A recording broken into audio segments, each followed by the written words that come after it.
Life में consistent रहने के लिए आप ये चीज़ फ़ॉलो करें। अगर आपको लगता है कि इस वीडियो में मैं आपको कुछ टिप्स एंड ट्रिक्स बताऊँगा, जिससे आप अपनी लाइफ में बहुत कंसिस्टेंट रह सकते हैं एंड अपनी लाइफ को बहुत प्रोडक्टिव बना सकते हैं, तो ऐसा बिल्कुल भी नहीं है। इस वीडियो में मैं ऐसा कुछ भी शेयर नहीं करूँगा। इस वीडियो में मैं अपना पर्सनल एक्सपीरियंस बताऊँगा टुवर्ड्स कंसिस्टेंसी एंड मुझे कैसे कभी-कभार बुरा लगता है कि मैं क्यों इतना कंसिस्टेंट हूँ लाइफ़ के प्रति। अब तुम सोच रहे होगे कि यार कंसिस्टेंट रहने में क्या बुरी बात है? तू इतना खुद को बुरा क्यों फ़ील करवा रहा है? तो आप ये बात समझो कि मुझे क्या चीज़ कभी-कभार कंसिस्टेंट बनने से फ़ील करवाती है बुरा। पहला तो हमारा ये है कि आई से नो, मतलब अगर मैं किसी इंसान से चैट पे बात कर रहा हूँ एंड मुझे कुछ काम करना है, मुझे कोडिंग करनी है, शूटिंग करनी है, पढ़ाई करनी है, मुझे अगर खाना भी खाना है ना, तो मैं उसको साफ बोल देता हूँ कि यार मैं खाना खा रहा हूँ, तेरे से बाद में बात करूँगा, यार मैं कुछ काम कर रहा हूँ, देर से बाद में बात करूँगा। मैं मैसेज पे सीन पे नहीं छोड़ता, मैं अनरीड पे नहीं छोड़ता, मैं घोस्ट नहीं करता, मैं साफ बोलता हूँ मैं बाद में बात करूँगा। Point number 2, work in mood खराब, मतलब अगर मेरा मूड खराब है, मैं बहुत स्ट्रेस में हूँ, लाइफ बड़ी परेशान सी हो रखी है, मैं तब भी काम करता हूँ। मैं तब भी उस मोमेंट पे सोचता हूँ कि नहीं यार काम तो करना है, काम तो करना पड़ेगा, काम है तो नाम है। एंड तुम वो सोचोगे कि यार यार तू काम कर रहा है, लोगों को मना कर रहा है, इसमें बुरी चीज़ क्या है? मुझे उस मोमेंट में बड़ा बुरा लगता है जब मैं लोगों को मना करता हूँ या फिर अपने मूड खराब में काम करता हूँ, मुझे बहुत बेकार लगता है। बट उसके बाद मुझे अच्छी फीलिंग आती है, बट उस मोमेंट में मुझे बड़ा खराब लगता है कि मैं इतना कंसिस्टेंट क्यों हूँ? मतलब मैं लोगों को बुरा फ़ील करवा रहा हूँ बिकॉज़ मैं कंसिस्टेंट हूँ। अब तुम्हें मैं बताऊँगा कि मैं इतना कंसिस्टेंट क्यों हूँ। सीक्रेट टिप्स मेरी खुद की पर्सनल। फर्स्ट तो ये है कि doing things on routine everyday basis, मतलब मैं आज 2.5 साल से वर्कआउट कर रहा हूँ। 2.5 साल से लगातार वर्कआउट कर रहा हूँ। मुश्किल से मैंने 1 हफ्ते का ब्रेक लिया था बीच के अंदर क्योंकि मेरे पैर में लग गई थी एंड उस टाइम में मैंने ब्रेक लिया था बस। डेली काम कर रहा हूँ। तुम्हें बिलीव नहीं है, मैं आज 2.5 साल से 2023 की दिसंबर से मैं जर्नलिंग कर रहा हूँ। यहाँ पर 1, 2, 3, 4, 5 डायरीज़ मैंने भर दी है, छठी पे मैं काम कर रहा हूँ अभी। मेरी हैबिट बन चुकी है हर दिन काम करना, मेरी हैबिट बन चुकी है जो चीज़ करना है उसको कंसिस्टेंटली करना है। एंड अगर तुम्हें बिलीव नहीं होता कि मैं ये काम डेली करता हूँ, मेरे यूट्यूब चैनल पे जाना, मेरी 300 के आस-पास वीडियो होने वाली है। मेरे बिल्कुल भी रिजल्ट्स नहीं आते, मुझे बस कमेंट्स आते लोगों की, यार भैया ऐसे करो, आप ऐसे करो, ठीक है? आप हमको हमारे क्वेश्चंस के रिप्लाई दो, मतलब वो कुछ क्वेश्चन पूछते हैं मुझे, एडवाइस देते हैं मुझे। मुझे अच्छा भी लगता है, बट मुझे इतने रिजल्ट्स नहीं मिल रहे हैं यूट्यूब से, इतने व्यूज़ नहीं आ रहे हैं मेरे, पर फिर भी मैं डेली काम कर रहा हूँ।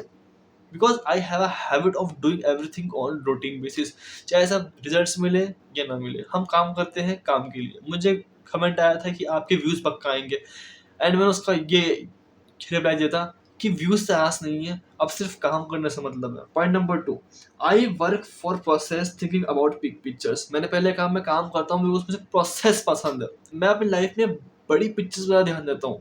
इसको मैं ऐसा समझते हैं कि अगर आपको केक खाना है, तो आप केक बनाने के एफर्ट पे परेशान होने की बजाय ये सोचो कि यार केक जब बन जाएगा तब कितना अच्छा फ़ील होगा, कितना डिलीशियस केक बनेगा, कितना मज़ा आएगा।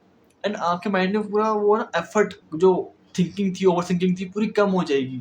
सो मैं सोचता हूँ प्रोसेस के बारे में, ना कि एफर्ट कितना लगेंगे। इसलिए मुझे कभी दिक्कत होती ही नहीं कि एफर्ट कितने कितने एफर्ट टाइम लगेगा, शूटिंग करनी पड़ेगी, स्क्रिप्टिंग करनी पड़ेगी, करना पड़ेगा, करना पड़ेगा। मैं सोचता ही नहीं हूँ।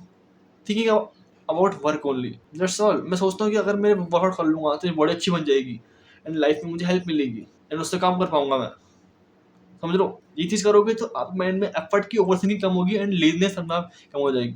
Point number 3, I know that it help me in long run. मैंने पहले कहा, मैं 2.5 साल से मेरे को ज़्यादा हो गया वर्कआउट आज करते हुए। तुम बोलोगे भैया आपकी बॉडी कहाँ पर है ना? तुम बोलोगे आपकी बॉडी कहाँ पर है? नहीं मेरी बॉडी इतनी, लोग बोलते हैं कि 3 महीने बॉडी बन जाती है, जिसके जीन्स अच्छे हैं, वो जो अच्छा खाना खा रहा है, उसकी बॉडी बनती है 3 महीने के अंदर। बट मैं आपको बोलूँगा मेरी बॉडी 3 महीने में नहीं बनी है। मेरी बॉडी 2.5 साल से मेहनत कर रहा हूँ, आज मेरी बॉडी नहीं बनी इतनी अच्छी, मेरी इतनी अच्छी फिज़िक नहीं है। बट मैं आपको बोल रहा हूँ कि मैं 2.5 साल से एक अच्छी शेप के अंदर हूँ। 2.5 साल से मैं कभी भी किसी चीज़ के अंदर हापा नहीं हूँ। 2.5 साल से मैं अपने वर्क को कर पा रहा हूँ, फिज़िकली वर्क को अच्छे से कर पा रहा हूँ एंड 2.5 साल से मुझे ज़्यादा बॉडी इनसिक्योरिटीज़ नहीं है, बिकॉज़ मैं 2.5 साल से मेहनत कर रहा हूँ। समझ रहे हो? मैं 2.5 साल से मुझे दिक्कत नहीं आ रही है। कोई बंदा 3 महीने में बॉडी बना सकता है, बट 3 महीने के बाद चौथे महीने में उसको दिक्कत आनी स्टार्ट हो जाएगी। तो अगर आप डेली काम करोगे तो आपको रिजल्ट्स मिलेंगे और उसको रिजल्ट से आपको हर दिन फायदा होगा। मतलब मैं 2.5 साल से जिम कर रहा हूँ, 2.5 साल से जिम तो नहीं कर रहा, 2.5 साल से वर्कआउट कर रहा हूँ, 2.5 साल से मेरी बॉडी शेप कर रहा है, 2.5 साल से 2023 की दिसंबर से मैं रनिंग कर रहा हूँ, तब से लेके आज तक मेरा थॉट प्रोसेस, मेरे थॉट ढंग से प्रोसेस हो पा रहे हैं। इतने दिनों से कंटेंट बना रहा हूँ, शूट कर रहा हूँ, एडिट कर रहा हूँ, पोस्ट कर रहा हूँ, तो मुझे रिजल्ट्स मिलते हैं, मुझे अच्छा लगता है, मुझे पता है कि अब कैसे काम करना है। मतलब 2.5 साल से मुझे हैबिट हो चुकी है, मुझे एक्सपीरियंस मिल चुका है। And last point, I never give up. I just never give up on anything. ना तो मैंने कभी वर्कआउट पे गिव अप करा, ना मैंने कभी लाइफ पे गिव अप करा। मेरे बहुत बड़े बड़े हार्ट ब्रेक्स हुए, पर कभी मैंने लव के ऊपर ब्रेकअप नहीं करा, मैंने कभी किसी इंसान को हेट नहीं करा। मेरे बहुत सारी यूट्यूब वीडियोज है, बहुत अच्छी वीडियोज नहीं चली, पर मैं कभी हेट नहीं करा है कि कंटेंट क्रिएशन बेकार है, या फिर कभी मैंने गिव अप नहीं करा इस पे। I never give up on anything because I never learn giving up. मैं कभी भी गिविंग अप नहीं करता। हाँ, कभी-कभार जैसे कि हार्ट ब्रेक हो रहा है तो किसी इंसान को जाने देना चाहिए। कभी भी लव के ऊपर गिव अप नहीं किया। वर्कआउट की स्प्लिट्स चेंज करे हैं, फॉर्मेशन चेंज करे, पर वर्कआउट पे कभी गिव अप नहीं करा। कंटेंट की नीश पे गिव अप करा है, बट कंटेंट पे कभी गिव अप नहीं करा। खाने को बदला है, पर खाने में कभी गिव अप नहीं करा। जर्नलिंग के प्रोसेस को और इसके फॉर्मेट को चेंज करा, पर जर्नलिंग को भी गिव अप नहीं करा। तो गिव अप भी कभी ना कभी सीखा ही नहीं है। एंड ये चीज़ें ऐसी हैं जिसको अब मैं चाह के भी छोड़ नहीं पा रहा। मतलब अगर मैं चाहूँ ना कि कंसिस्टेंसी को छोड़ दूँ, कंटेंट कंज़्यूम करूँ, पड़ा रहूँ बिस्तर में, वो मुझसे होता ही नहीं है। मुझसे अब तुम बिलीव नहीं करोगे, अगर मैं एक घंटे में बैठ के कोई एनीमे देख लूँ, मूवी देख लूँ, मेरा दिमाग खराब होने लग जाता है। मुझे मन ही नहीं करता कंज़्यूम करने का। मैं बड़ी मुश्किल से रात को एक एपिसोड देखता हूँ बस, एनीमे का, क्योंकि मुझे वो बहुत बड़ा लगता है एपिसोड, क्योंकि मेरे माइंड को कंजम्पशन की हैबिट ही नहीं है बची अब। मेरे माइंड को हैबिट बची है क्रिएट करने की, समझ रहे हो? मुझे अब एक कंजम्पशन करने से मुझे चिढ़ मच लगती है। क्यों कंज्यूम करना है? कुछ रील्स क्यों देखनी है, लॉन्ग वीडियो क्यों देखनी है? क्यों देखनी है? और देखनी है तो ऐसे देखो जिससे कि कुछ फायदा मिले, कुछ नॉलेज मिले। जैसे कि चैटक की वीडियो हो गई, सार्थक खोल की वीडियो हो गई, या फिर ऐसे इंसान की वीडियो हो गई जिससे मुझे कुछ सीखने को मिल रहा है, जैसे कि एंड्रयू ह्यूबरमैन की वीडियो हो गई, neuro science, psychology, human mind.